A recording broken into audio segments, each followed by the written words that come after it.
Barakatah Yahweh Shah, Barakatah Yahweh, Barakatah Yahweh Shah.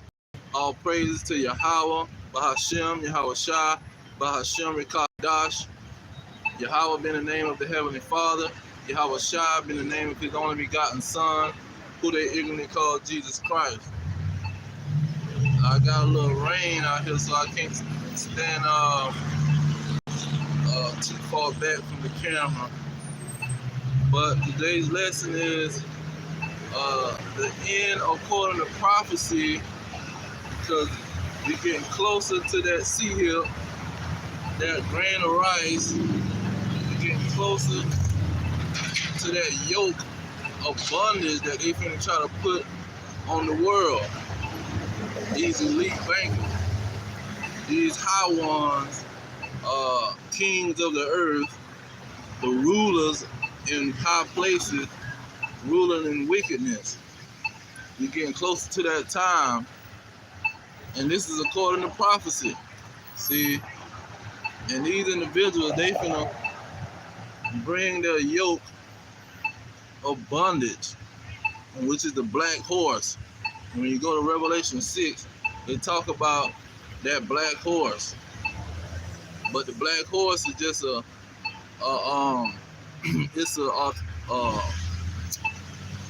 it's another way of describing the red horse.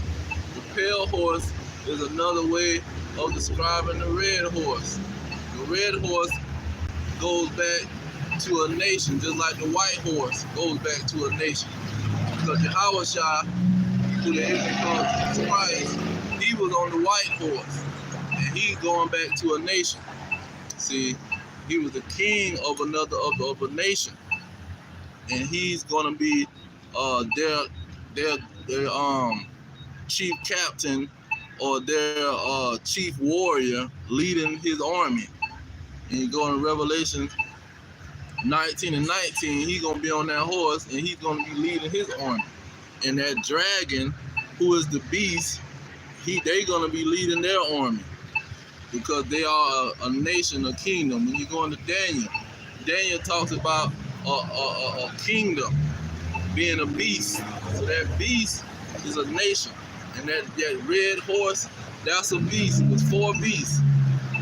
It's really 2 beasts that's in consideration, because you got the white beast, which is a horse, and you got the red beast, which is a horse.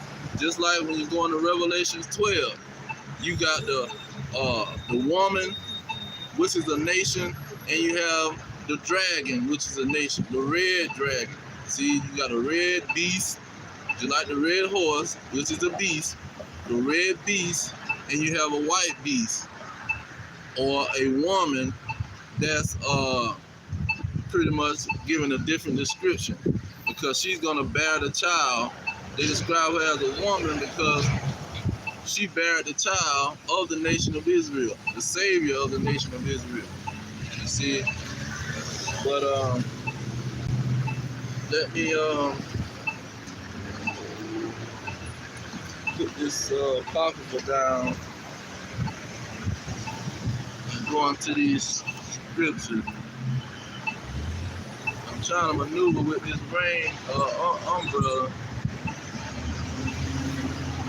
Okay, the rain stopped for a second. Let's see how long that lasts. Salakia.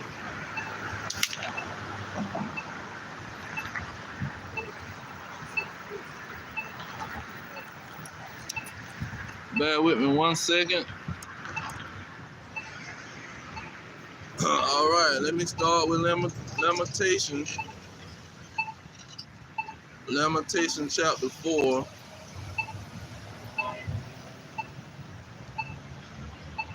Lamentations chapter 4. Well, better yet, let me get Ezekiel 7, since I'm right here. Ezekiel chapter 7, starting at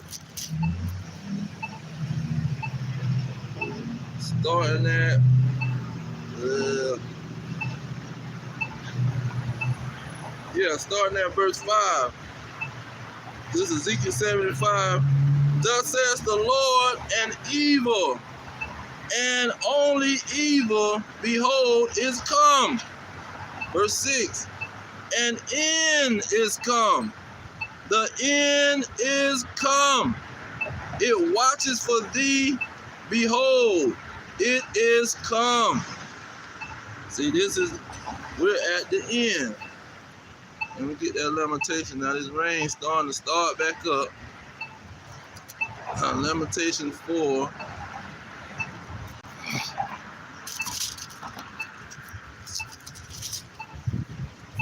And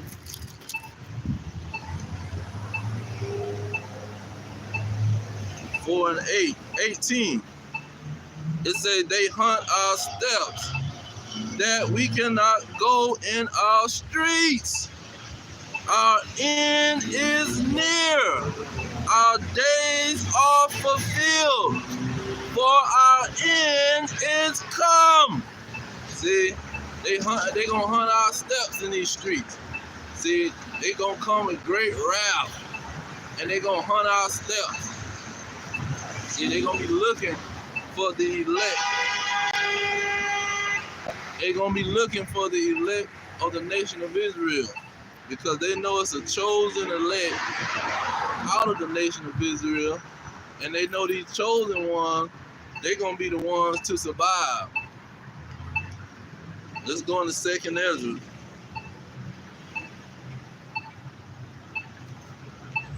We're gonna start with chapter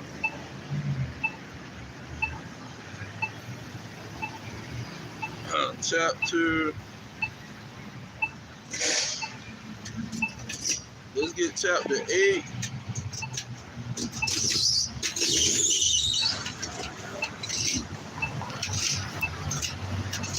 Chapter 8 and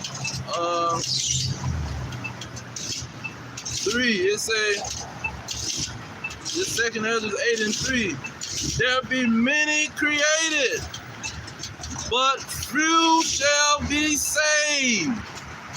So it's only a few that's gonna be saved. See, and these dragons know it.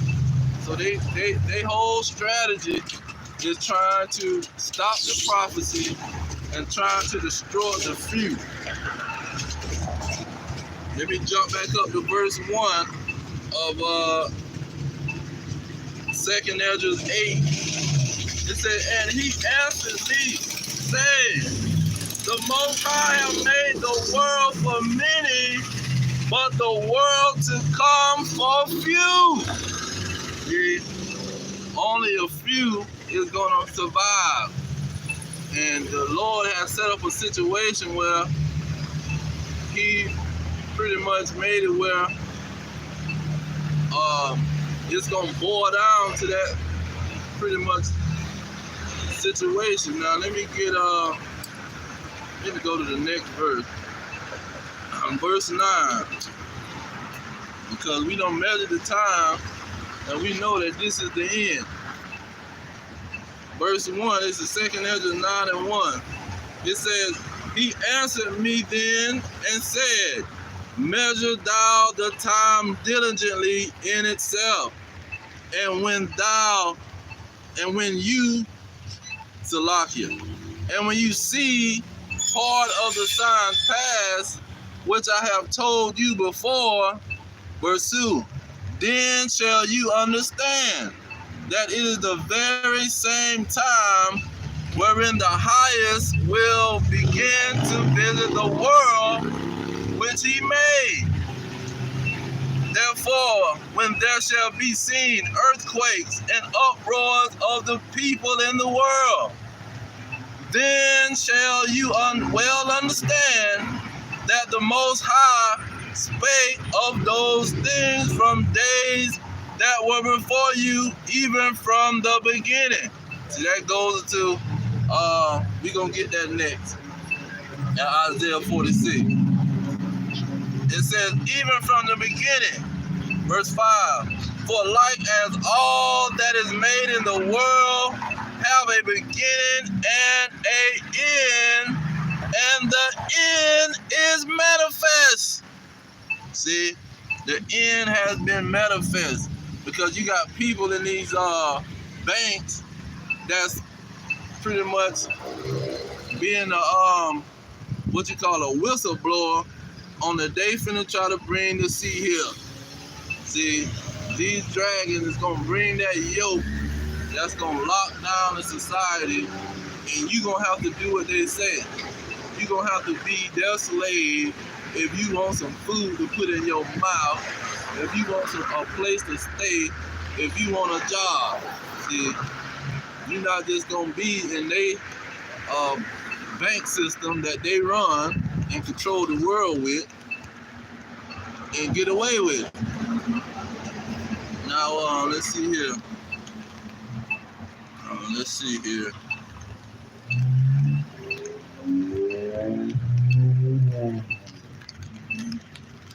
Now, let me go ahead and get that Isaiah 46.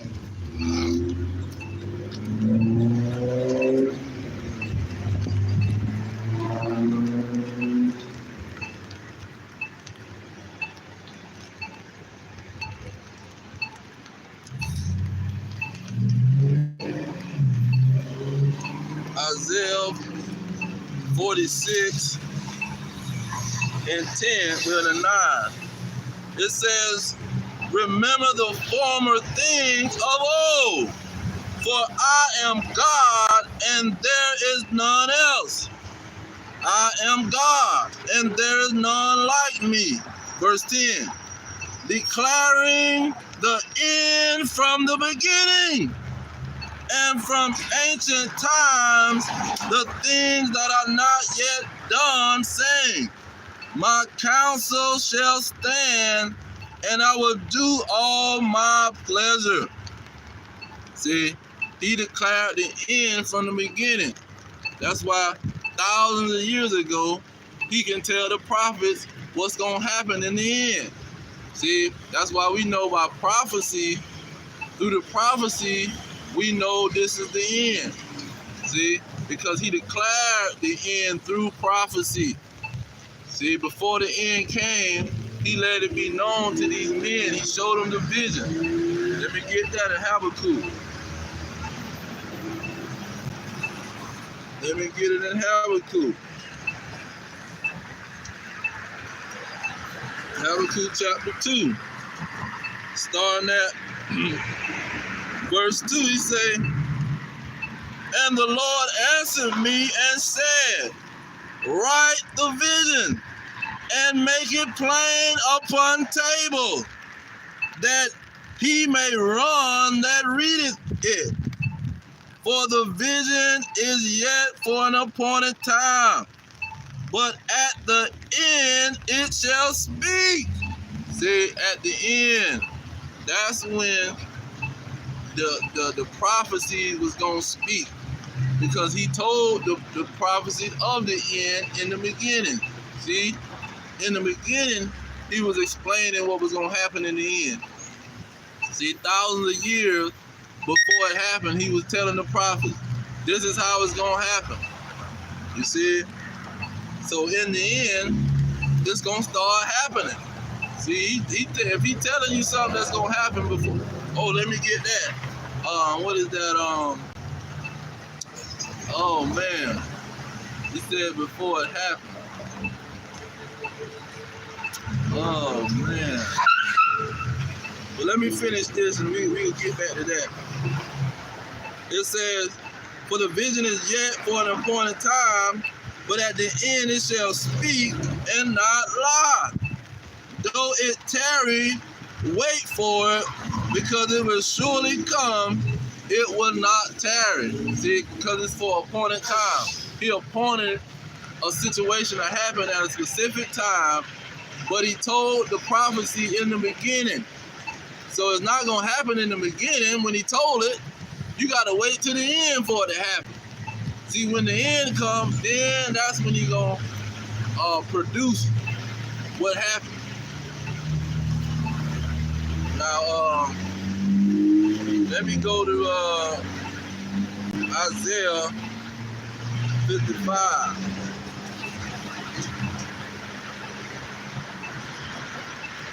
Isaiah 55, starting at verse, let me start at verse 10 since it's raining. It says, for as the rain cometh down, and the snow from heaven, and runneth not thither, but watereth the earth, and maketh it bring forth the bud, that it may give seed to the sower, and bread to the eater. See, he's giving you a process. Things take time to process, to come to pass. See, there's levels to the situation. It's a process to how things happen. It don't just happen instantly. If you want to cook some food, it's gonna have a process. You got to season the food, put it in the oven, put it on a specific time. You trying to cook some shrimp, you know it's gonna take you about 7 minutes. So if you got a fryer, an air fryer, you're gonna put it on 10 minutes. You're gonna put it on whatever time you know it takes to cook it. See, it's a point in time that you want to do it. It ain't gonna be done ready to eat in the beginning. You gotta wait till that appointed time. See?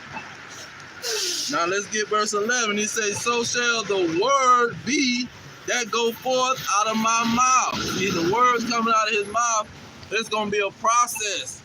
It's not gonna happen as soon as he say it. See? When he say that this fourth kingdom, which is Babylon the Great, America, the throne of iniquity, the throne of the Edomites, see, because the throne is where you ruling from. The militaries and the power is here. But the whole nation is benefiting from that military. The whole nation is benefiting from that power. And this America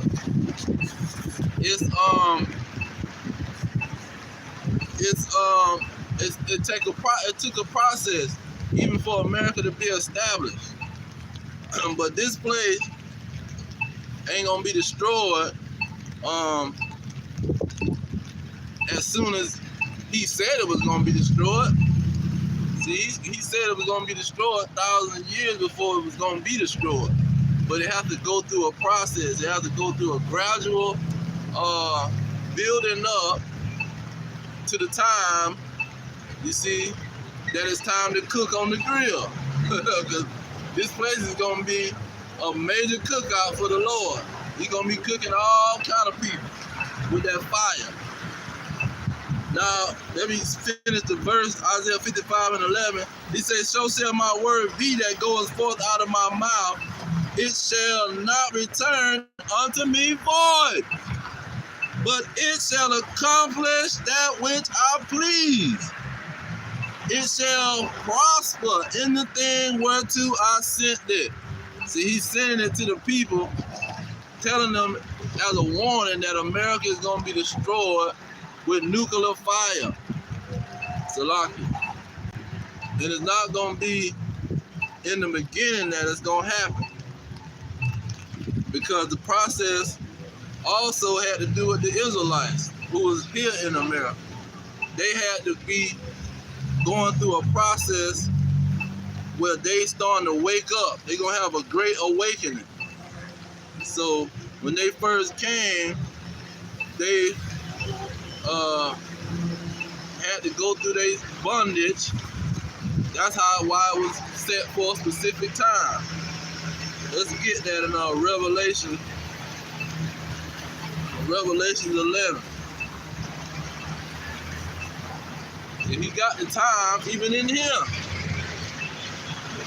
It's like you cooking some food and you put your timer on.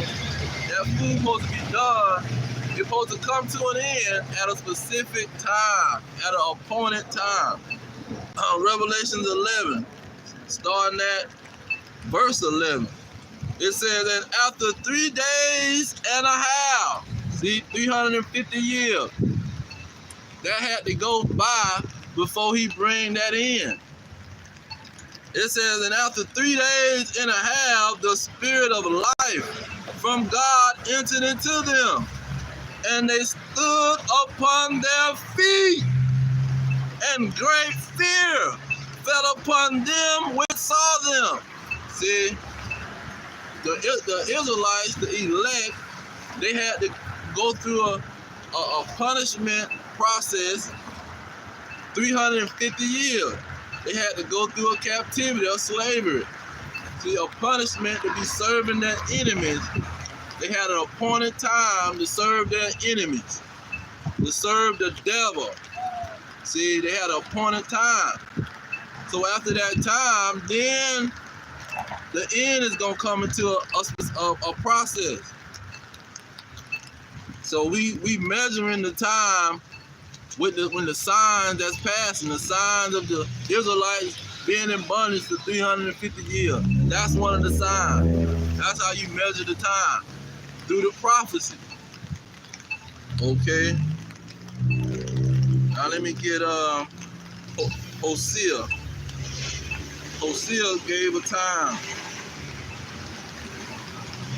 Starting at chapter 6.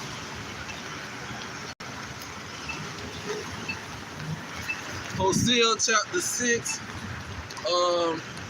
what is it, verse 1. It say, come and let us return unto the Lord, for he have torn and he have healed us. See, he torn, how did he torn? He threw us in captivity under the so-called white man. See, he allowed the so-called white man to tear us into pieces, tie us to two horses and tear us apart. See, he allowed them to do experiments on us,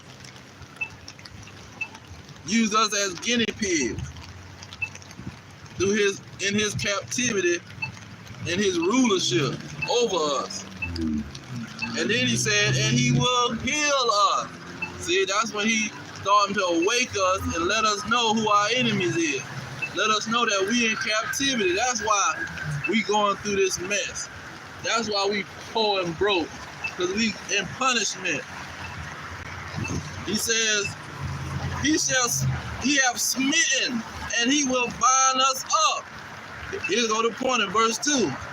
After 2 days will he revive us, and in the 3rd day he will raise us up, and we will live in his sight. So the end was going to come after 350 years. See, those are the signs. 350 years from 1619, when we came here on slave ship and chained. See, 350 years in 1969, we started waking up. We started understanding we are the Israelites. We went into bondage. We went into punishment by God. You see, we got to keep the commandment. We got to live like we are Israelites. We got to obey our custom. Now it says,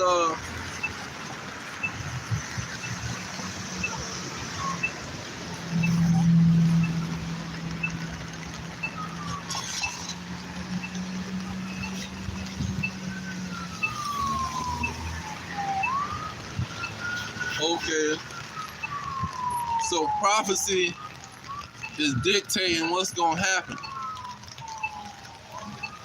Now, let me get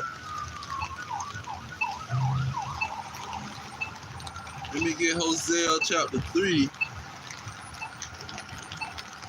because it talks about Israelites captivity. See, that's what that appointed time was all about. The Israelites had to be in bondage, and they was going to wake up after a certain period of time. And that time is coming to pass. But here go another verse. This Hosea chapter 3, verse 4. Now the wind want to blow.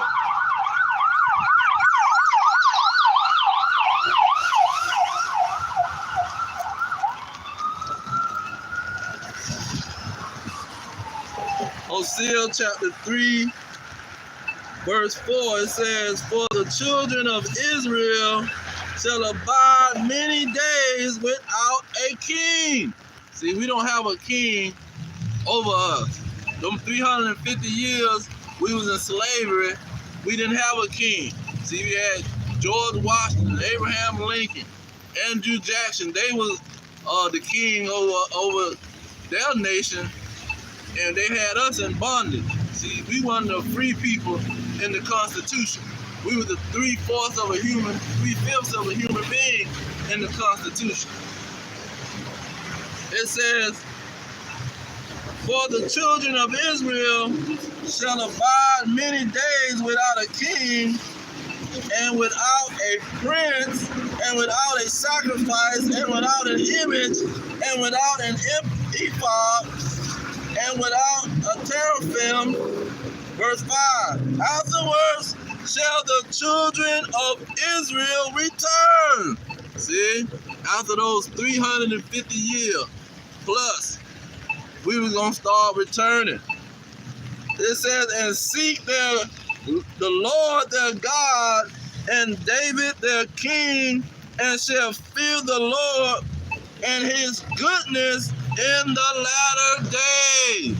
See, the latter days is when it's coming to an end, when that punishment is coming to an end, and when the Lord is going to battle with these people for his people in the battle of Armageddon, that's when the punishment is going to come to an end. That's when the Israelites is going to start to return and wake up and know who they are.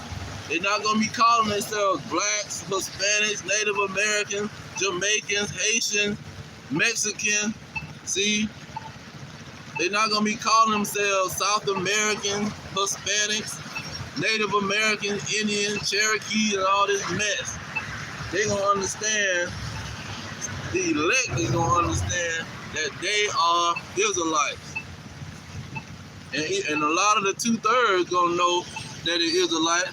They just going to choose the so-called white man. They going to choose the slave master because they got Stockholm Syndrome. They going to choose the devil to follow what he say and to reject their people because their people was always downtrodden and given bywords like "8 possum coon." Now, Ezekiel 37 talks about the Great Awakening. See, this had to happen before the Israelites was going to come to the end of their captivity. Or before they saw the end, they had to wake up. See, those who woke up in 1969, when they was of an old age, they died without seeing the end. Because that was just the beginning of the awakening. See, the awakening have to come, go through a process also. This is Ezekiel 37, starting at, let's see here. Ezekiel 37, starting at, let me get to the point. Starting at verse 10. 37:10, it says, "So I prophesied as he commanded me, and the breath came into them, and they lived and stood upon their feet, an exceedingly great army." Who is living? Who is coming, standing up on their feet, waking the heck up? Verse 11. "Then he said unto me, Son of man, these bones are the whole house of Israel. Behold, they say, our bones are dried and our hope is lost." See, they thought everything was lost because they was in slavery for 350 years. "We are cut off from our parts." See, they thought it was over. They lost their hope. See, they didn't understand that they had an appointed time to be in slavery. They had a period of time they had to serve the so-called white man. They had a period of time where they had to be his slave. Now let me go back to Lamentations.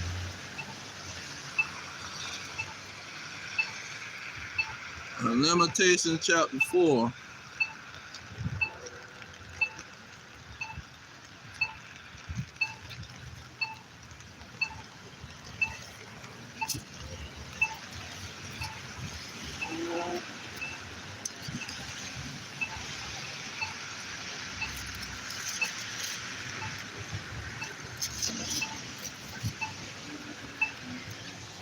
Lamentations chapter 4. I'm gonna just get 22. It says, now 18 talked about our end is come. See, they hunting us down in the street because they're gonna become madmen, sparing not one Israelite. See, they're gonna be trying to kill everybody, especially if they know you're an Israelite. According to Isaiah 13 and 15. But Lamentations 4 and 22, it say the punishment of your iniquity is accomplished. See, this is going to be after the 350 years. It say, O daughter of Zion, he will no more carry you away into captivity. See, the elect is not going to go for his sea here. The elect is not going to fall for his grain of rice. The elect is not going to fall for that yoke of bondage, the pair of balances in the hand of this black horse, which is the nation of Edom, who going to try to enslave the world, to try to get all the Israelites. See, they can't leave one stone, they can't leave no stone unturned. They got to get every last Israelite. So they got to go on a worldwide lockdown. They're not just locking down America. They got to lock down South America. They got to lock down the west coast of Africa. They got to lock down the UK. They got to lock down China because the military done sent Israelites all over the world. The military done sent them to Japan, sent them to China. You see, sent them to Vietnam, South Korea, sent them to Australia. The military have sent these Israelites everywhere, and the Israelites go to the bars and they have sex with the women, and the women have children from these Israelites. So the elites, they not so simple where they gonna just lock down America and they not gonna lock down the whole world, and where these Israelites can wake up and fulfill prophecy. See, they trying to stop prophecy. So they got to make it a worldwide lockdown. That's why it's a black horse. And doing the red horse, let's get the red horse. Let me finish Lamentations 4 and 22, then I'll get the red horse. It say Lamentations 4 and 22, he will visit your iniquity, O daughter of Edom. He will discover your sin. So after the appointed time, in the end, that's going to be the time where the so-called white man is going into slavery. But let's get Revelation chapter 6 to show you the power that he gave them under the red horse.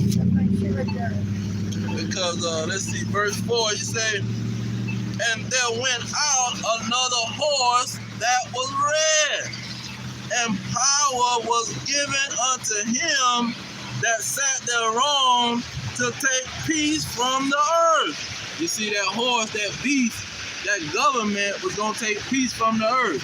And that peace was going to be where they can lock everything down with their sea hip, their grain of rice, that mechanism they're going to put in these people's hands where you can't go in the store and buy nothing to eat. You can't go get a paycheck from your job. So you got to do everything they say. Like they got the Chinese doing it right now. A freaking credit record or something.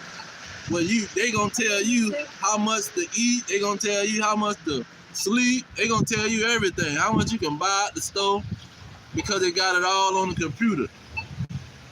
So they was given power to take peace from the earth.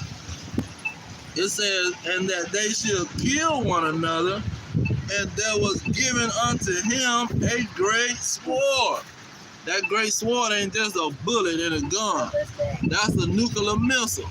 That's a biological weapon. See, they got the CDC. They got all the disease in the laboratory waiting to let them out. Now, when you go into verse 5, it tells you about this black horse and the pair of balances in his hand. See, he got a pair of balances in his hand where he can enslave the world, because these Negroes done went to the military and they done slept with every nation. See, they got Negroes in Germany. They've been on the army base in Germany, got off the army base. They probably went and got a prostitute, because it's legal prostitution in Germany. You can go pay for you a prostitute in Germany and the police ain't gonna lock you up. So you got the military men going to do that. Ain't no telling how many children came out of that. Then you can just go get you a regular German woman and sleep with her. So it ain't no telling how many Israelites in Germany. So they got to lock Germany down. They did it in Russia. Okay? So Russia got to get in there too. Every nation has got to get locked down and put into bondage under the dragon. That's why they pushing this so-called New World Order, or this new way of living for the devil. Because it's going to be where he can track where is these chosen people out here. We need to get them under control. We need to have them watched at all times. Okay? That's why you get the Revelation 6 and 8. The pale horse. See, because he gonna start turning pale as more afraid as he get. See, that's when he gonna start killing people, because he gonna be so scared he ain't gonna be able to do nothing but that, but get angry and kill people. And see, he's at that point right now because he's seeing that the Israelites has awakened. They is coming, waking up. They seeing the UFOs flying in the sky, the chariots of Israel, the vehicles of the angels flying all in the sky every day, and they starting to be scared to death. Luke 21. Let's get it. Starting at verse 25. It says, and there shall be signs in the sun. What did 2nd Ezra chapter 9 say? When those signs pass, we gonna know what time it is. It says, this Luke 21:25, and there shall be signs in the sun, in the moon, and in the stars, and upon the earth distress of nations. But mainly those signs in the sky, the sun, moon, and the stars, those are them UFOs. And see, these dragons is starting to become pale. That's why you used to call them a pale horse, because they gonna get very afraid when they know their time is up. Verse 26, let's jump down to 26, in Luke 21 and 26. Men's hearts fell in them for fear, for looking after those things which are coming on the earth. See, they fear because they seeing these UFOs. See, they're not just looking for the Israelites. Oh, the Israelites woke up, so we just so scared. No, the Israelites waking up is letting them know it's something that's going to come to the earth. Now you got this one thing out there, they call it some kind of space trash or space garbage, and it's been out there for a long time. They acting like it's a junk satellite. I think that's what they call it, a junk satellite, but it's probably a UFO watching they behind. See, and they acting like it's just a junk satellite. They know it's more than that. Now I say men's hearts fell in them for fear. Now when the Israelites woke up, it said fear fell upon them. See, in Revelation 11:11, Israelites waking up was going to bring fear in the hearts of these people. But who was the fear? Who was going to have this fear? Look at Jeremiah 49 and 22. It says, behold, he shall come up and fly as an eagle and spread his wings over Bozrah. And at that day shall the heart of the mighty men of Edom be as the heart of a woman in her pain. So this fear is going to be in the heart of the Edomites. That's why in Revelation 6, they call him a pale horse. See, he's going to get pale when he get afraid. See, and he's going to start having wrath, and he's going to want to kill everybody. See, he's going to want to put all of these Israelites under his control. Now when you get, let me get that in the Apocrypha about this fear that's going to come upon these people. Song of Solomon, let's see here, chapter 5. Song of Solomon, chapter 5. It says, verse 1, then shall the righteous man stand in great boldness before the face of such as have afflicted him, and made no account of his labor. When they see it, they shall be troubled with terrible fear. See, when the Israelites wake up and start prophesying against these dragons, against this wicked kingdom, they gonna have terrible fear. See, that's Revelation 11. That's Ezekiel 37 and 10. See, fear is gonna fall upon these people. It says verse 3. No, let me finish that verse. Verse 2. When they see it, they shall be troubled with terrible fear, and shall be amazed at the strangeness of his salvation, so far beyond all that they look for. And they repenting and groaning for anguish of spirit, shall say within themselves, this was he whom we had sometimes in derision, and a proverb of reproach. See, we just had this man as a slave, and you mean to tell me there's angels coming out the sky to save him? He been telling us with a bold face, you see, that we going into slavery. This is what's going to happen. It's going to be unbelievable. And see, that's why he say gnashing the teeth. They going to be gnashing their teeth because they not going to believe it. But they going to have terrible fear. Now when you go into, let's see here, Second Ezra 16.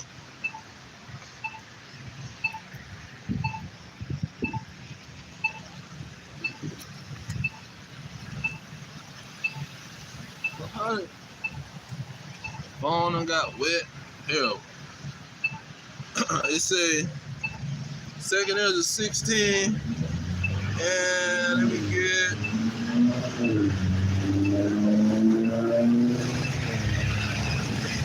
68.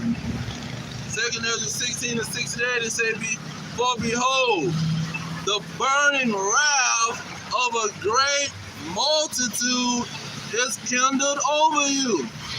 Why? Because they got terrible fear. They turning pale.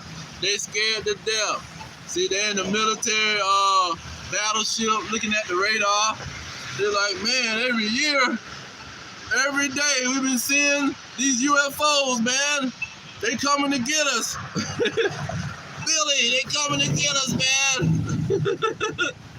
It says, behold, the burning wrath of a great multitude is kindled over you, and they shall take away certain of you and feed you being idle with things offered unto idols. See, they're going to offer something to these Israelites that's going to put they behind in slavery again, in a harder bondage, and end up destroying they behind, because they not going to understand that they are Israelites and that these people want to kill them. See, they think we just talking crazy. They think we just paranoid. See, coming up with all kind of conspiracy theories. See, that's what they say. But they get that from Esau. Esau always say, you black guys always got these conspiracy theories. Yeah, because y'all always the Ku Klux Klan under white suits with hoodies over your head, got secret plots against us. You got a history of secret plots. How in the hell, if I robbed a bank for 30 years, they gonna say I'm a bank robber? How stupid can you be? Yeah, we supposed to say y'all got conspiracy theories against us. And it's gonna come to pass, verse 69, 2 Ezra 16 and 69. And they that consent unto them, meaning these foolish Israelites that trust the so-called white man, they slave master, they gonna consent to him. See, a lot of them gonna consent to him and let them put that grain of rice in their hand, let them put that C-hip in their hand, see, let them put that MOTB in their hand. They gonna consent to him like an idiot. It says, and they that consent unto them shall be had in derision and in the reproach, and trodden down under the foot. Now, the terrible fear is coming on these people because they see the signs in the heaven and they see the signs of the Israelites standing up after 350 years. And this is what's going to happen. Verse 70, the 2 Ezra 16 and 70. For there shall be in every place and in the next cities a great insurrection upon those that fear the Lord. See, that's the elect. Because a wicked Negro and a rosary bead, idol worshiping Hispanic, they not gonna fear the Lord. See, they don't fear the Lord, they only fear the so-called white man. So he not really coming for them. They gonna take and consent to the devil. He gonna be coming after the elect. That's why he making it a worldwide event, because he want every last Israelite that might be in these other countries, not hiding, but just in these other countries. So he needed to be a worldwide lockdown. See, when you looking for somebody, especially the so-called white man, he set up barricades and roadblocks. See, he set up a perimeter. See, his perimeter is that C-hip. He got to set it up so every last Israelite can be watched. See, every last Israelite can be controlled. He says, verse 71, they shall be like mad men, sparing none, but still spoiling and destroying those that fear the Lord. For they shall waste and take away their goods, and cast them out of their houses. Then shall they be known, who are my chosen. See, then it's gonna be known. Then these wicked, especially by these wicked Israelites, then they gonna realize, oh, so these people is the devil. Oh, they don't like us. They trying to kill us. Oh, they is looking for the chosen Israelites. But see, they don't put all kind of poison in these Negroes, so they barely gonna recognize that, because their brain is all messed up. Now, let me get Revelation. Revelation chapter 12, because it gives you a whole timeline of how these dragons gonna come. Revelation 12, starting at 12. This is why they pale. This is why they call them a pale horse, because they're gonna be scared to death.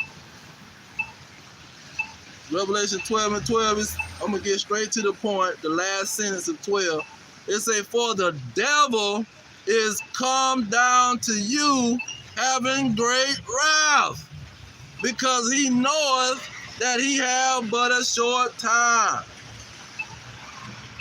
Verse 13 is saying, when the dragon saw that he was cast unto the earth, he persecuted the woman. See, when he realized his time is up, he coming with all kind of persecution. He gonna have an insurrection. See, because they not gonna consent. The elect is not gonna consent. I don't care what country they in. They not gonna consent, and he gonna set up all kind of situations where he can lock they behind up and try to kill them. He can go to war with them and persecute them. See, that's why he's coming with the see here. That's why he's making it a worldwide event. See, that's why they at the World Forum of Economics. See, it's a worldwide situation because they trying to stop this prophecy. Okay, get straight to the point. Verse 17 of Revelation 12. It's saying the dragon was wroth with the woman. See, the Edomites was wroth with the Israelites. It says, and went to make war with the remnant of her seed. See, that's the elect. They know it's only a chosen small group that's going to survive. See, they know it's not going to be all the Israelites that's going to obey the Lord. Finishing up. It says, which kept the commandments of God and have the testimony of Yahushua Mashiach. See, they know that it's only going to be a certain small group, and they got to set up some kind of mechanism to see who these people are. See, if I tell 30 people, y'all got to do this, but I know out of these 30 people, 5 of them going to be rebellious, and they going to reject me. So I'm going to set up a situation where as soon as they reject me, I can pinpoint they behind. See, everybody stand up. And I see 5 people not standing up, now I know who to attack. See, we gonna make this thing real simple. See, I'm gonna tell everybody to run right, and whoever don't run right, I'm gonna see they standing right there, not doing nothing. Now I can attack them, now I can shoot they behind. See, it's a simple situation. So he said he gonna lock down the whole world to where everybody get to see here this grain of rice in your hand to buy or sell, or so I can identify who is these chosen people that's gonna reject me, who is not gonna consent unto me, who's not gonna do what I tell them to do. See, who gonna be faithful to death. See, that's who they looking for. Now, let me go ahead and get that in chapter 2 of Revelation. I meant chapter 3 of Revelation.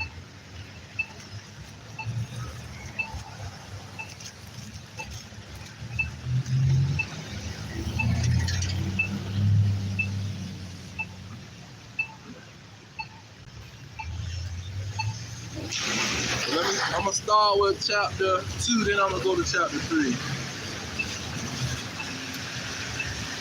Chapter 2, verse 10. It says, fear none of those things which you shall suffer. Behold, the devil shall cast some of you into prison. See, those elect gonna be thrown into prison. It says that ye may be tried, and ye shall have tribulation 10 days. Be thou faithful unto death, and I will give you a crown of life. So they got to be faithful to the death. And see, the devil know this. The elect gonna be faithful to the death, because the prophecy is already stated.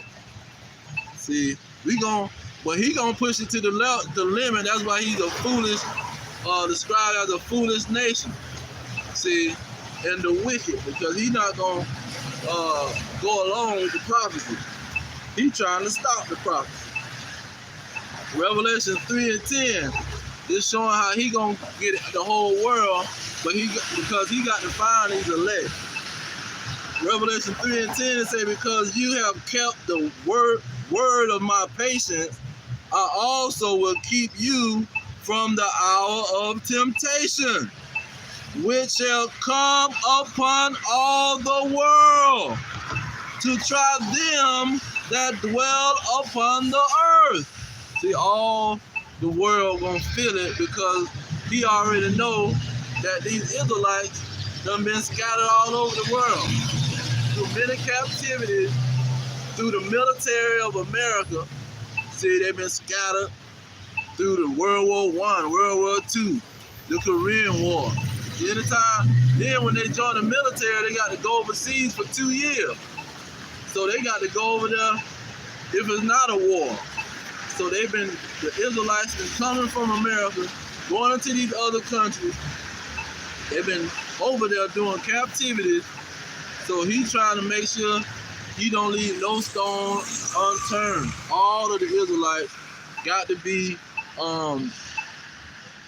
pretty much under this temptation or tempted.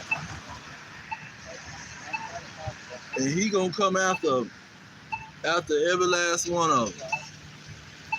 And Yahushua talked about this in Matthew. Let me get that. Matthew 24. Matthew 24 and 21. It says, For then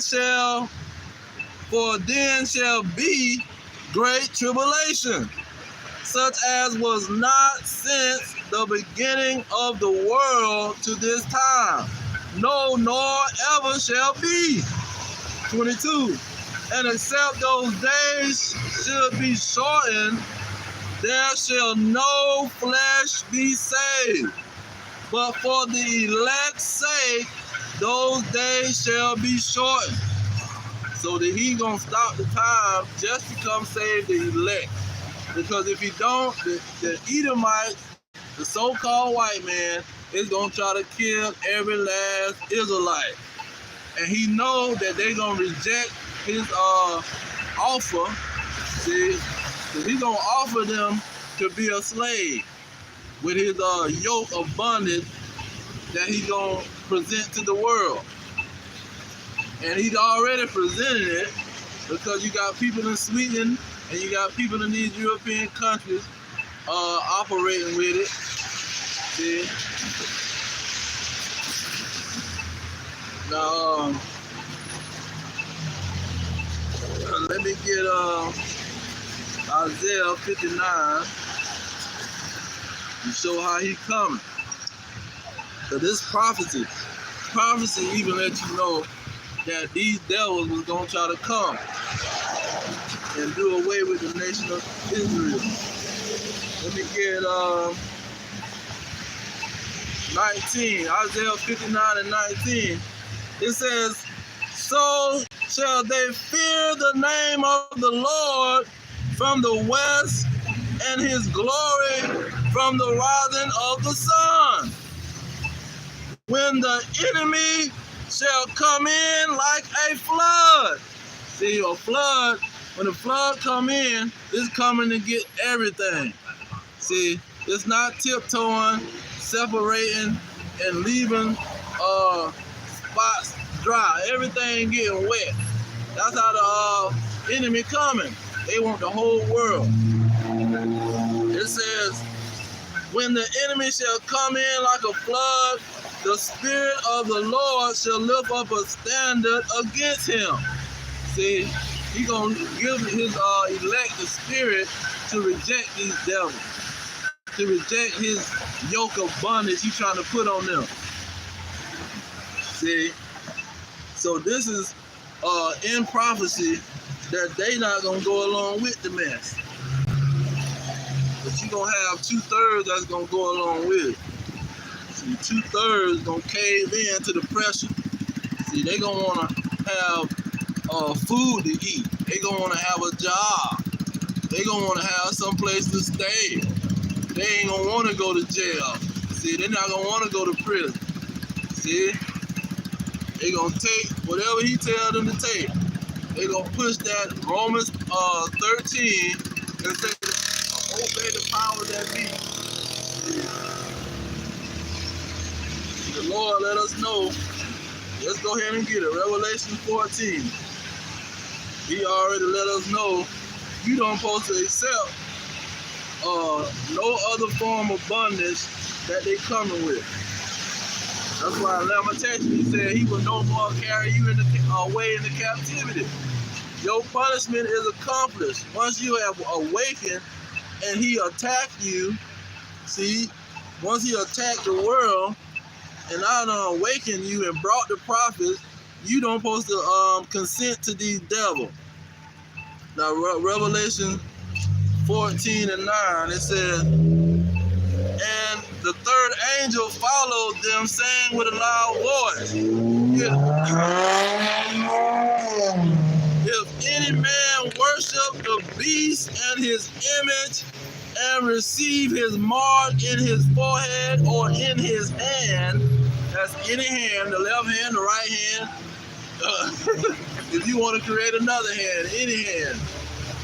Verse 10, it says, the same shall drink of the wine of the wrath of God, which is poured out without measure into the cup of indignation, and he shall be tormented with fire and brimstone in the presence of the holy angels and in the presence of the Lamb. See? So if you receive what he offering, because just like 2 Ezra 16 and 68, I think, say he's going to offer things to the elect. And they're not going to consent. See? They're going to say, no way, Jose. No, I'm not taking that.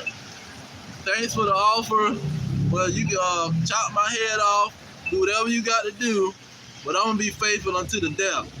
See, I'd rather be faithful to the death than the Lord punish me. And so that's what kind of the same thing happened to King David when the Lord told him, he said, you want me to give you to the enemy, or do you want me to punish you? Now King David did the opposite. He said, Lord, I'd rather you punish me than the enemy punish me.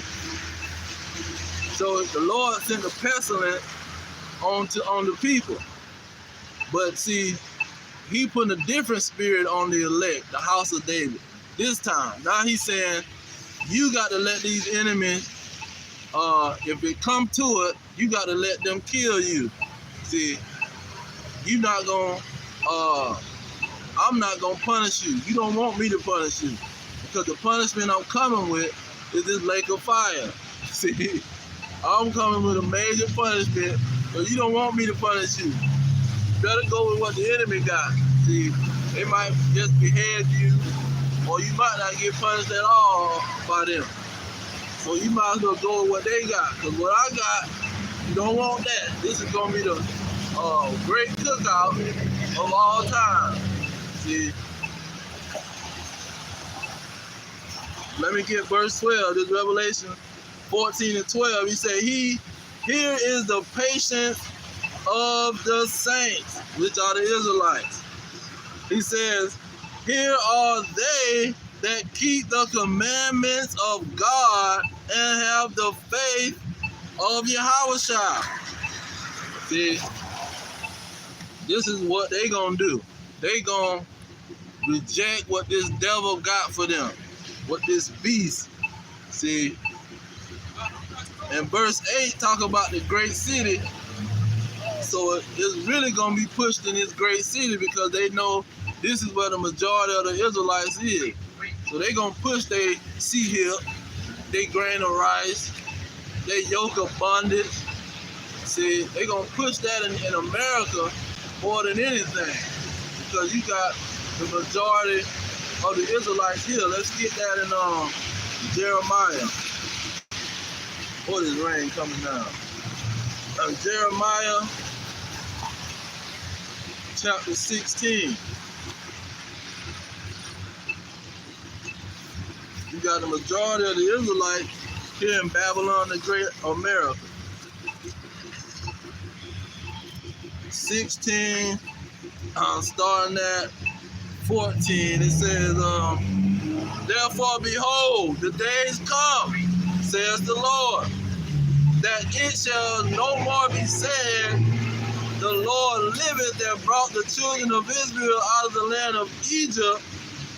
15. But the Lord liveth that brought up the children of Israel from the land of the north, and from all the lands whither he hath driven them. And I will bring them again into the land that I gave unto their fathers. They're not going to kill all of the elect. The elect is going to be saved out of other land, and they're going to be faithful until death. See, they're not going to be faithful until the white man kill them. No, they're going to be faithful where they know that he gonna have to kill me before I do whatever he said tell me to do. See, they're like somebody busting your house, and they trying to tell you what to do just because they got a gun. See, some people gonna do it. Oh, they gonna get scared. Okay, whatever you say. Just don't kill me. See, no, we ain't gonna be in that spirit. We gonna be in the spirit of, you gonna have to kill me. See, you gonna have to pull the trigger. I'm not opening the safe. I'm not giving you the secret of where I got my stuff stashed at. You just gonna have to kill me. See, that's how the elect is gonna be. They're not gonna consent to the so-called white man, because he tempting them with the death. He tempting to kill them. See, he not gonna, the elect not gonna care. See, we not taking your sea hill. We not taking your grain of rice and putting nothing in our body. We not gonna let you turn us into a cyborg. See, we not letting you do nothing. We gonna curse you out, spit in your face, and tell you to do what you got to do. See, just like Yahushua. See, we gonna have the spirit of Yahushua. See, he told him, man, do what you got to do. If I was scared about you killing me, I would have gone ahead and called my father to send a legion of angels. See, I will get him to send a legion of angels, and we'll whoop your behind. I'll get my servants that's on the earth. They to pick up weapons, and we'll whoop your behind. But I'm not scared to die.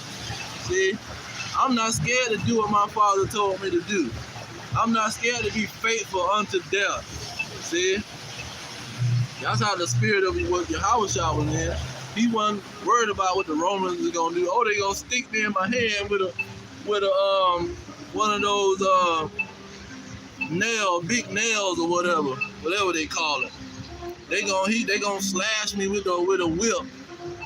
They gonna flog me, like the Africans say. They gonna beat me with a stick till I'm bloody all over, and put a crown of thorn on my head. See, he didn't care what they was gonna do. He was gonna die and be obedient to his maker, to his father. See, and that's what the elect gonna do, and these dragons know it. So they know the spirit of Yahushua, and they know the spirit he gonna put on his people. But they gonna push it to the limit. See, because the Lord got the spirit on them to do so. And he got the spirit on them to push it to the limit, because these wicked Israelites, they gonna get it. They're not gonna get a pass, because they rejecting the word. Let me get that in Jeremiah 8. See, they rejecting the word, and they choosing their enemy. So he gonna let the enemy loose on them. That's why in Ezekiel 21, he said he preparing the enemy to come for their behind. See, that prophecy got a lot happening. See, he's setting up for the wicked to be destroyed. He's setting up for the ultimate wicked Edomites to be destroyed. He's setting up for the elect They have a scarce salvation. Now let me get Jeremiah 8:3. It says, and death shall be chosen rather than life. See, death's gonna be chosen by these wicked Israelites and Hispanics, the Native Americans, Negroes, running around here following their slave master, because he represents death. It says, death shall be chosen rather than life by all the residue of them that remain of this evil family, which remain in all the places whither I have driven them. Who was driven around on slave ships, see, in chains. It wasn't the so-called white man, the Chinese man, see, it wasn't the East Indian man, it wasn't the Arab. They was not driven nowhere. They've been in their home, their lands, living there for the longest. See, even when the so-called white man was colonizing everything, he left them people right where they was at and put somebody over them, just like what he did in Hong Kong. When he went to Hong Kong, he set up what was that? A bank or a hospital or something. And so he put one of their peoples over there.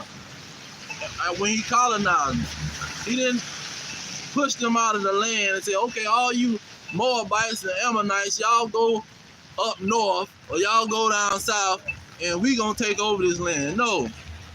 See, England, the British, they colonized the place. They set up their education system. They set up their religious system. They set up their banks, and they hauled tail. Left a representative to keep eye on them.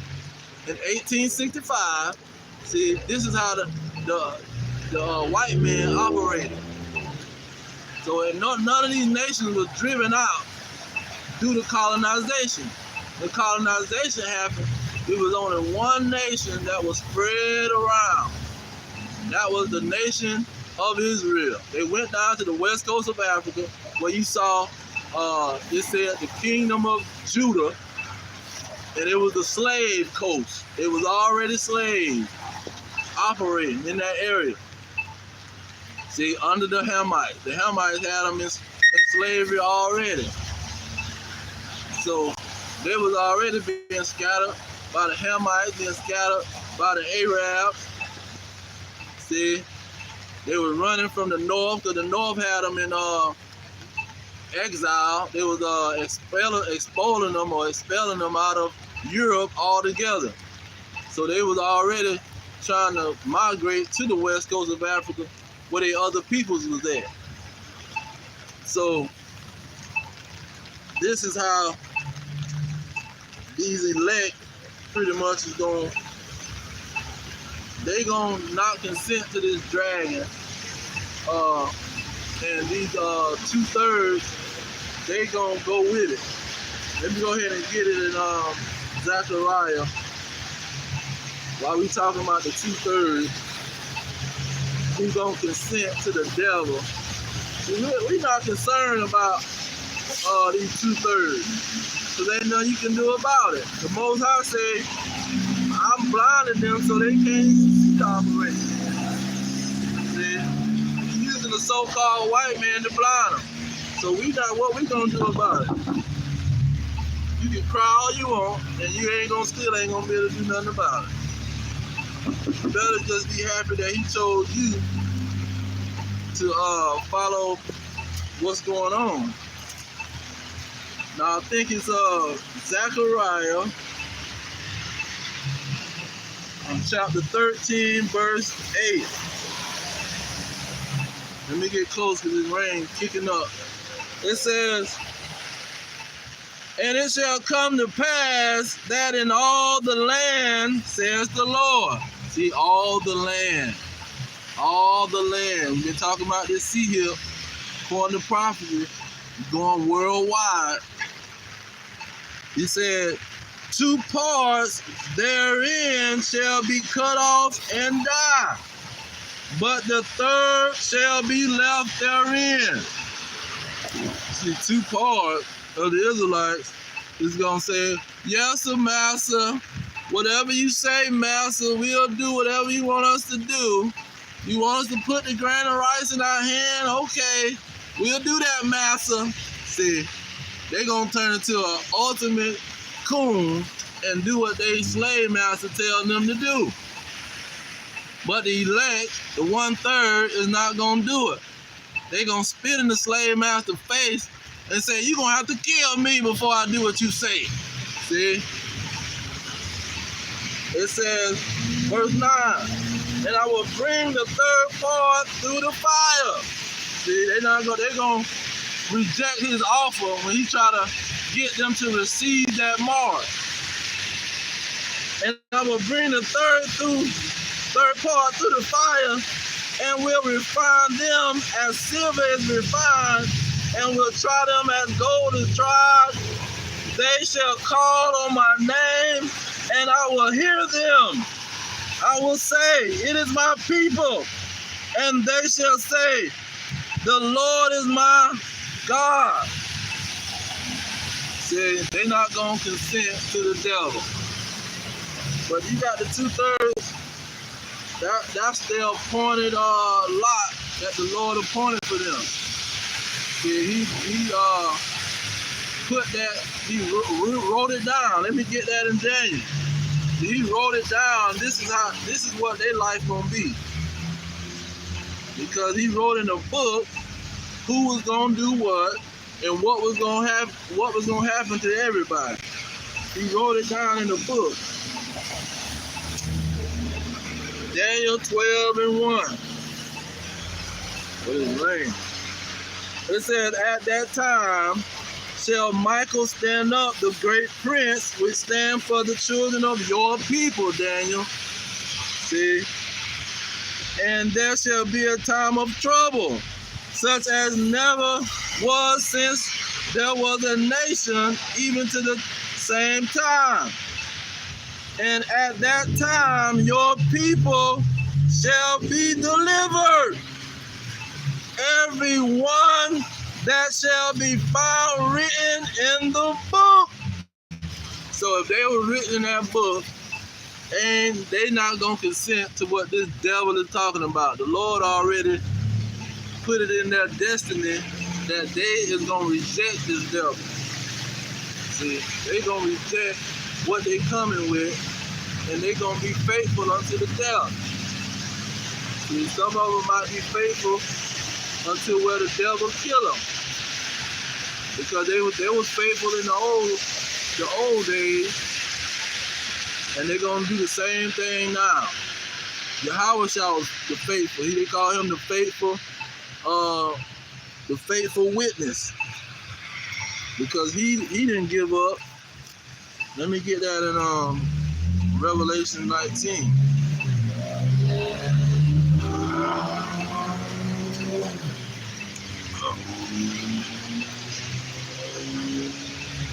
Revelation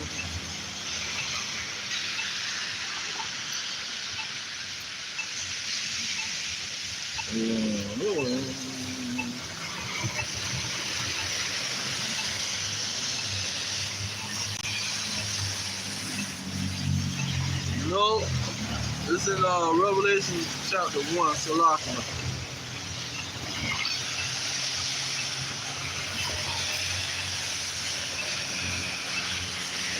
Revelation chapter 1, verse 5. It says, and from Yahweh Mashiach, who is the faithful witness and the first begotten of the dead, and the prince of the kings of the earth, unto him that loved us and washed us from our sins in his own blood. So Yahweh was faithful.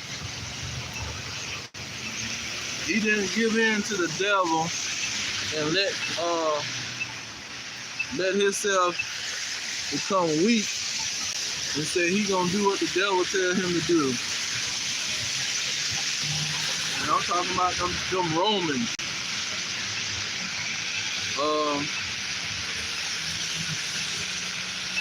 That reminds me of 2 Ezra 15.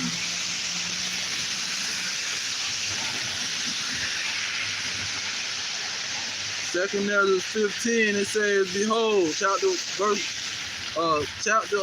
15, verse 1, in Second Ezra. Behold, speak thou in the ears of my people the words of prophecy, which I will put in your mouth, says the Lord, and cause them to be written in paper, for they are faithful and true. See, these are words of prophecy is faithful. It's gonna happen. See, we've been prophesying about these dragons bringing this final temptation for a minute. Jump down to verse 4. It says, for all the unfaithful shall die in their unfaithfulness. See, those who are not faithful, who consent to these devils, when they bring their charagma, that grain of rice, when they mandate it and say you can't live in our society unless you have this in your hand or unless you put this in your head. See, you give in to it. And you say, well, I got mouths to feed. You come up with some stupid idea like you ain't never heard about God before. That's why I say the flesh profited nothing, but the spirit maketh alive. Because see, if you going by the flesh, you gonna be finished. You ain't even understanding what's going on. Good Lord, but that man wants strong. Oh snap. John, let me get the whole verse. That whole verse is powerful. John chapter 6. Yeah. Alright. 6:63. It says, it is the spirit that quickeneth, the flesh profiteth nothing. The word that I speak unto you, they are spirit and they are life.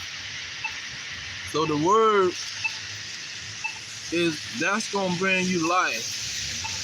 Because only in the word is telling you to reject the so-called slave master.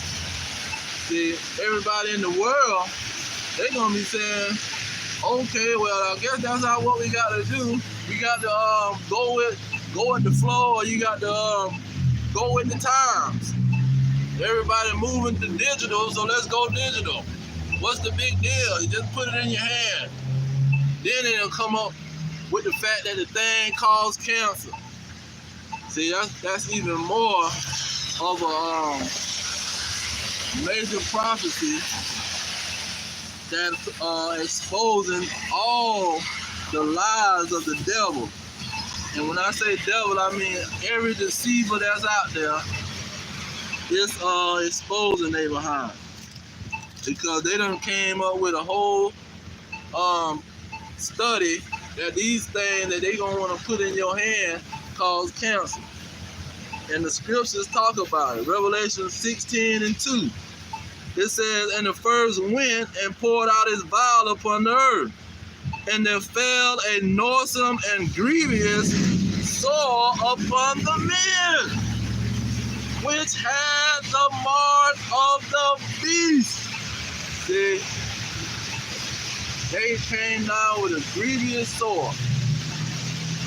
Now we know you can have a sore just like when people get cut on their foot. And see, I deal with the medical field, so I know all kind of people that don't got the foot cut off, the leg cut off, the hand cut off, because they had a grievous sore and they didn't tend to it, and it became cancerous or became gangrene, what they call it. But that's just a form of cancer where This thing is gonna spread through your body and put you behind the death. See, it's a noisome and grievous sore. So this is what is happening to the people that's dealing with that thing. They're putting it into their hands. So it's in prophecy.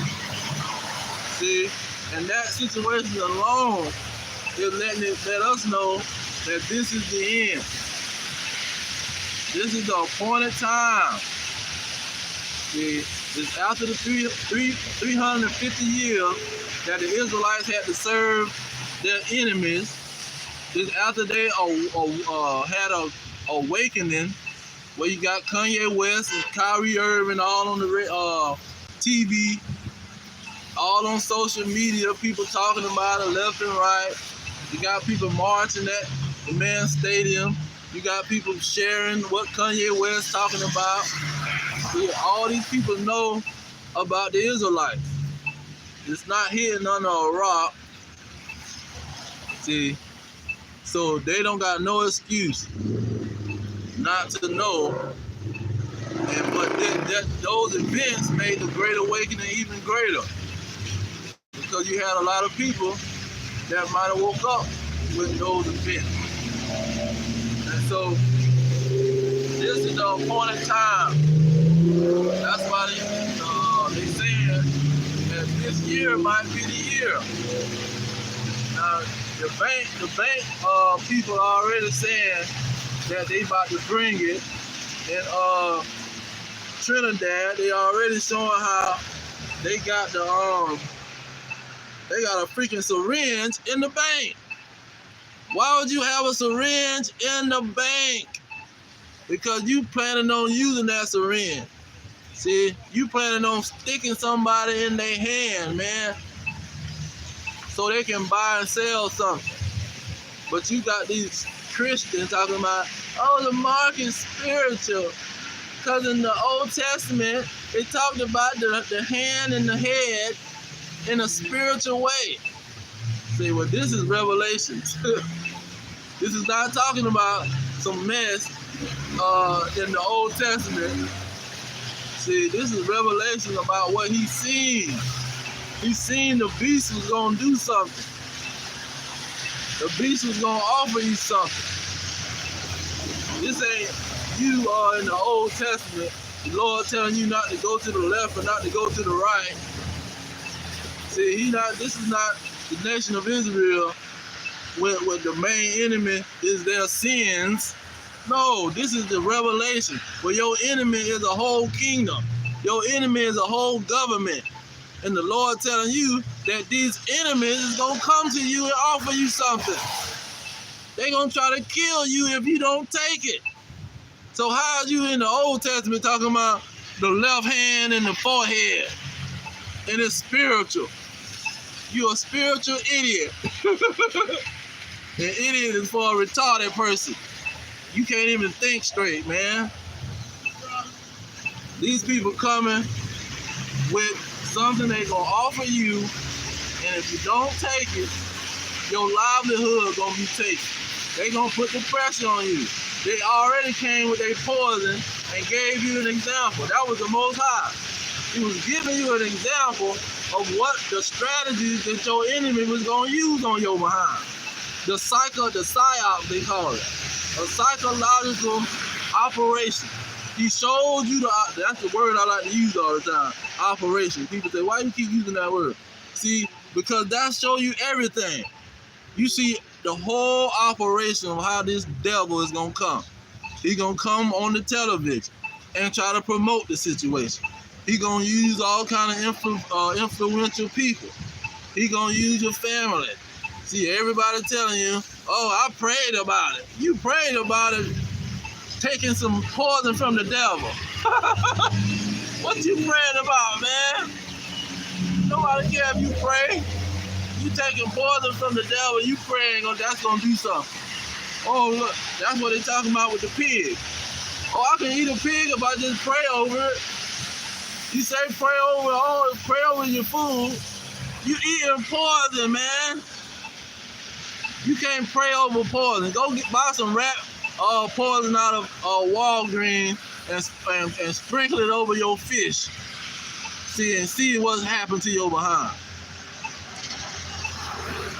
Now let me go ahead and get 13 because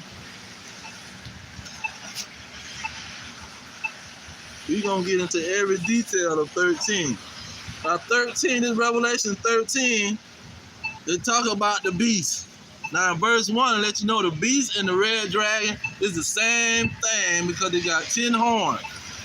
And those 10 horns goes back to 10 kings according to Revelation 17 and 12.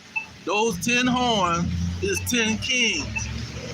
And these the same 10 kings for the red dragon and the beast. Okay?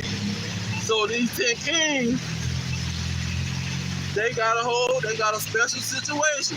Verse 4. This is Revelation 13 and 4. And they worship the dragon which gave power unto the beast. See, the dragon gave power to the beast, so they're the same thing. And they worship the beast, saying, who is like unto the beast? Who is able to make war with him? See, the reason you're going to have to be faithful to death because you can't make war with the beast. The beast can come after you and do anything he want to do. See, what you going to do? You can't bring out these guns. You can't bring nothing out and fight against the beast because the beast got control over your behind. Because he got a military and he got a police department. He got everything. So when you go into, you jump down to verse 7, it says, and it was given unto him to make war with the saints and to overcome them. See? So it was given unto these dragons to make war with us. See? The Lord has given them this power. Let's jump down to verse 10, Revelation 13 still. It says, he that leadeth into captivity shall go into captivity. See, that lets you know this is talking about these Edomites, the so-called white man, see, who had the slave trade, the transatlantic slave trade, popping for 300-something years. It says, he that killeth with the sword must be killed with the sword.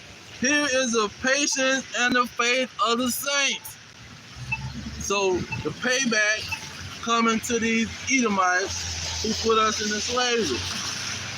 Now, before that happened, before we put them into captivity and killed them with the sword, he gave them power to make war with us. So I'm going to jump down to verse 15. It says, and he had power to give life unto the image of the beast,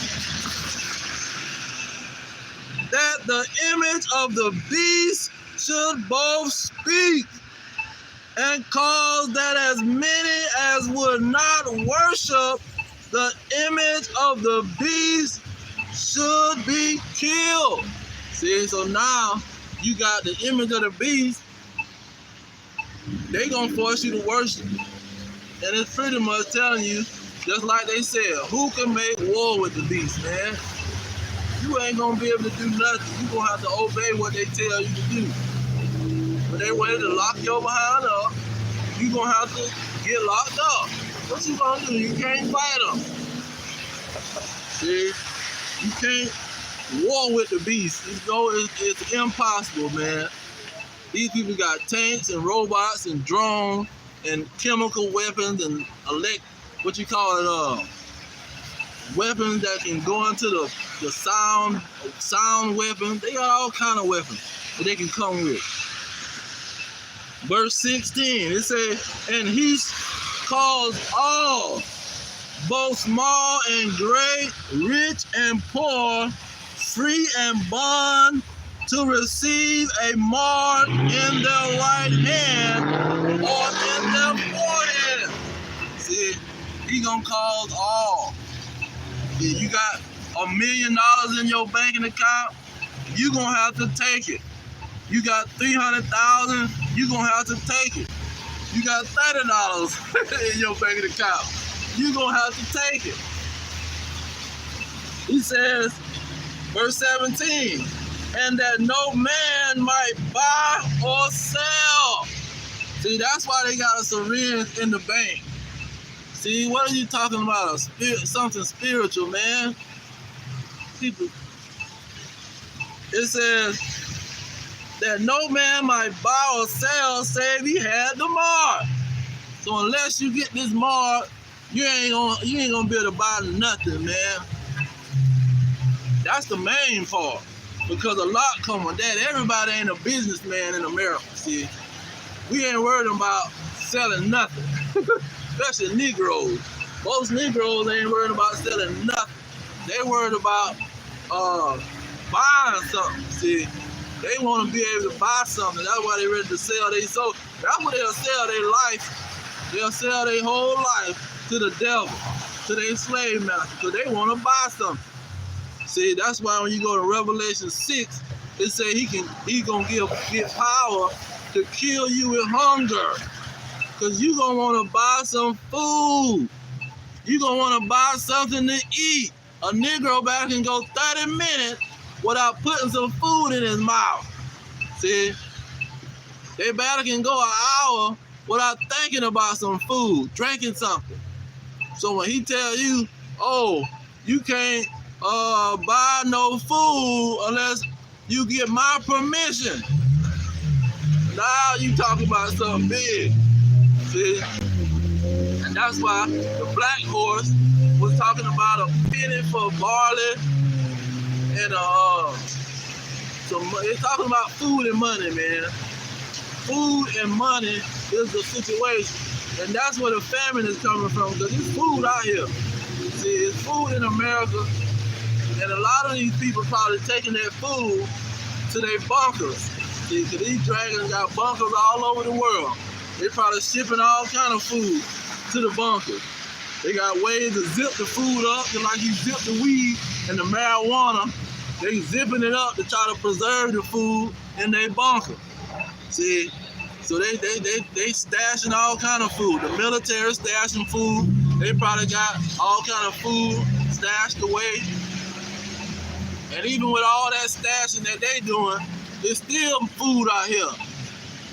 They contaminating, setting on fire all kind of factories that's storing food and breeding the animal. So they causing a famine. They got the power over the food. That was the part of the curses in Deuteronomy 28:48. When your thirst and hunger, see, he gonna have, you got to serve your enemy in hunger. When it's time to get something to eat, you got to go to your enemy. See, that's why these dragons is gonna cause you to, you're gonna have to take this. If you want something to eat, you got to put this in your arm or your hand or your head. You got to go with what we telling you to go with. You can't come in here with no dollar bill with George Washington on it. You can't come in here with no Benjamin Franklin, $100 bill thinking you gonna get something. You ain't getting nothing. You got to put this in your hand. See? And people gonna come to the reality when they start to make that news broadcast. See? Because they was acting like that with the first situation. And they was gonna put that poison in your mind. Oh, they just talking. Then when they try to make it mandate, oh, we gonna mandate it.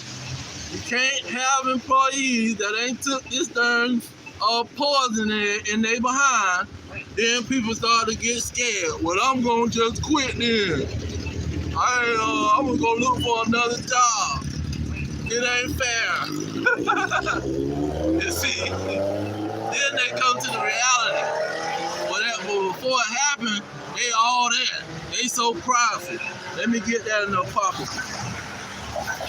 See, the pride that's on these people is amazing, because ain't nothing popped off. But when it happens, it ain't gonna be no a game then. It ain't gonna be funny. See, it's gonna be dead serious. So you got to bow down to the image of the beast. 2 Ezra 8:50, it says, for many great miseries shall be done to them that in the latter time shall dwell in the world. See, we at the end. This is the end. It says, because they have walked in great pride. See, they walking in great pride. They're not gonna do nothing to me. Nothing gonna happen to me. That's what he said in Amos 10. They say the evil is not gonna overtake them. The evil not gonna prevent them from having fun with the so-called white man in the white America. See, that's what they saying. The 2/3 Negro. See, the evil that he planted, that he secretly planted, is not gonna do nothing to them. They gonna avoid it. See, a famine, he's not gonna lock down the food and confiscate the food where I can't get nothing to eat for me and my children. See, that ain't gonna happen in my lifetime. See, I'm gonna be an old man before that happens. I'm gonna be an old woman. See, y'all going back in the Bible time. See, they acting like nothing gonna happen. I'm finna go to school for 3 more years and get my degree, and I'm gonna live here and have a big house and ride a BMW. See, they got all kind of grandiose dreams. But when this devil bring that chip, that's when it's gonna be over. That's when all of that pride is gonna seep out of their veins. See, that's when you gonna swallow your tongue, because you gonna say, this devil is coming with all wrath. It is going to be too late. See, the prophet been warning and warning. And it's really the wrath of the Most High. See, it's not going to be the wrath of these ignorant cave beasts. See, let me get that in Deuteronomy. Because it's really the wrath of the Most High. Because these people want to be wicked with the so-called white man. They want to participate in his sexual perversion.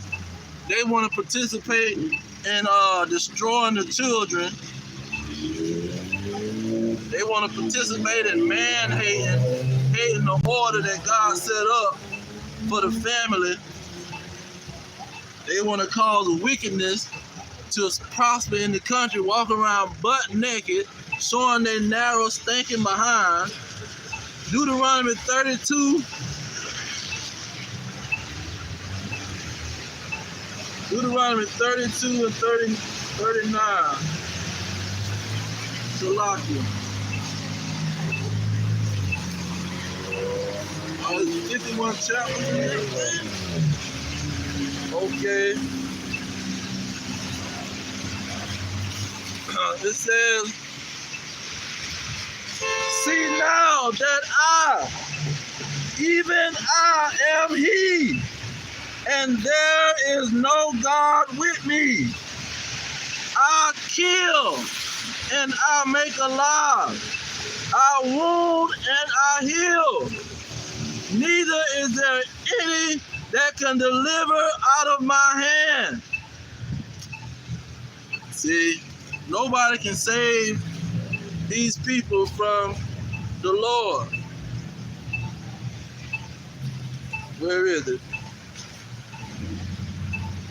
It says, verse 41, for if I wet my glittering sword and my hand take hold on judgment, I will render vengeance to my enemies and reward them that hate me. Because that's what these prideful people really feel. See, they really hate the Most High. They really hate him, and they don't like what he's presenting to them because it don't go along with the so-called white man. It don't go along with what they was taught as kids. God love everybody. And if he don't love everybody, that ain't my God. My God, see, they going to that my God.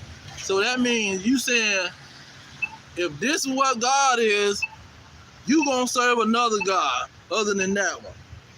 If God don't love everybody, that means you saying reject that God, whatever that God that don't love everybody, I reject him and I hate him. I don't like what he talking about. But 2 Ezra 16, let's get something on that sword, because that sword is talking more about really two things that's going to boil down to. 2 Ezra 16 and 22, it says, for many of them that dwell upon the earth shall perish of famine, and the other that escape the hunger shall the sword destroy. So you either gonna die by the sword, or you gonna die from famine, from these dragons telling you that you can't get nothing to eat. And that's how that earth, the earth's gonna swallow up that flood, because when they attack, all hell gonna break loose. That's what they don't understand. When they start to attack and have an insurrection on the elect, the Lord is gonna cause all chaos to explode in the streets.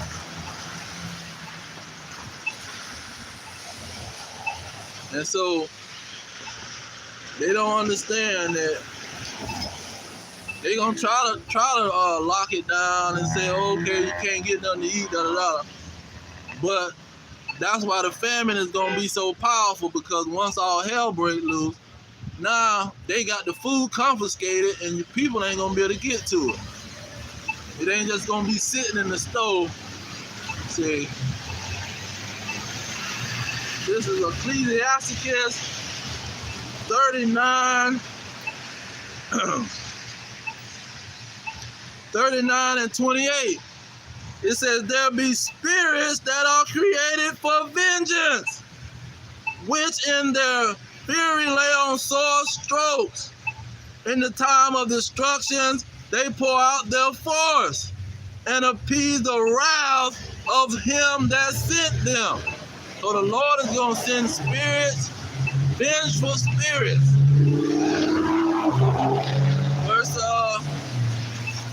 Verse 29, it says, fire and hail and famine. That famine is going to be a vengeful spirit that the Lord is going to send on these prideful people that think they know it all. What was I? It says fire, hail, famine, death. All these were created for vengeance. Teeth of wild beasts and scorpions, serpents, and the sword punishing the wicked to destruction. So he punishing them to destruction. Jump over to chapter 40, verse 9. It says, death and bloodshed, strife and sword, calamities, famine, tribulation, and the scourge. These things are created for the wicked, and for their sakes came the flood. So this is why these people are going to be starving to death, because he said his servants is going to eat. See, the servants that he is going to beam up in them those chariots, they going to eat. That's why they going to still be alive, because you can't go a long time without eating. You see, you can't go a long time without putting some stuff up in your mouth. Now, the Lord can put a spirit on you to be able to survive without eating, but usually you can't survive a long time without putting some food up in your mouth. So it's going to be the wicked, disobedient Israelites that's going to sit around here and trust their enemy, and they're going to starve to death. Because when all hell break loose, them taking that little grain of rice ain't going to help them. When all hell break loose, them taking that sea hip, them taking that yoke of bondage from their slave master is not gonna help them. See, it's gonna be of no prevail, and some of them, or most of them, is not gonna die from famine. They're gonna be preserved. Let's get that. Because Peter understood it, and he brought it out like no other. Apostle Peter. Let me see if it's in chapter 1. It might be in chapter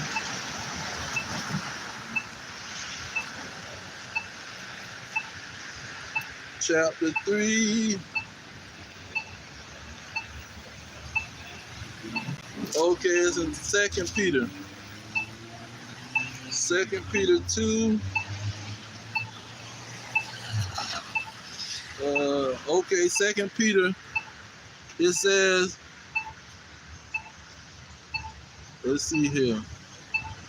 Starting at verse 4. 2 Peter verse 4, it says, for if God spare not the angels that sin, but cast them down to hell. Okay, not that one. Salakia.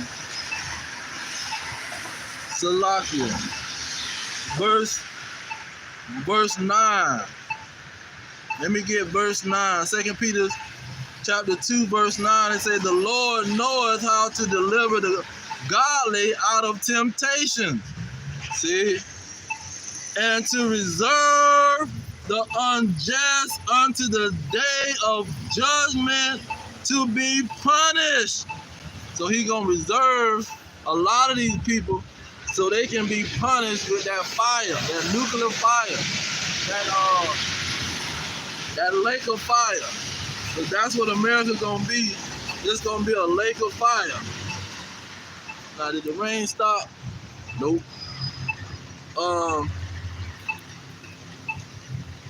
He gonna preserve them to that lake of fire. But let's get Malachi to really see what that lake of fire is all about.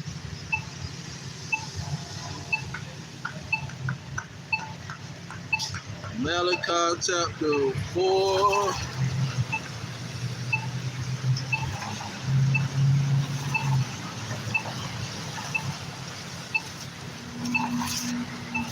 Malachi chapter 4, verse 1. It says, for behold, the day cometh that shall burn as an oven, and all the proud, yeah, all that do wickedly shall be stubble. And the day that cometh shall burn them up, says the Lord of hosts, that it shall leave them neither root nor branch. So the wicked is going to be burned up. How do you get burnt up? You get burnt up because fire is going to burn your behind up. And how this fire is going to come? Let me get it in Isaiah.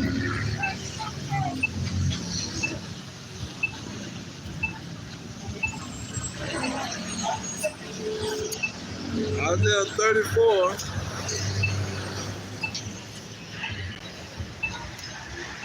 Isaiah 34 and 5. It says, for my sword shall be bathed in heaven.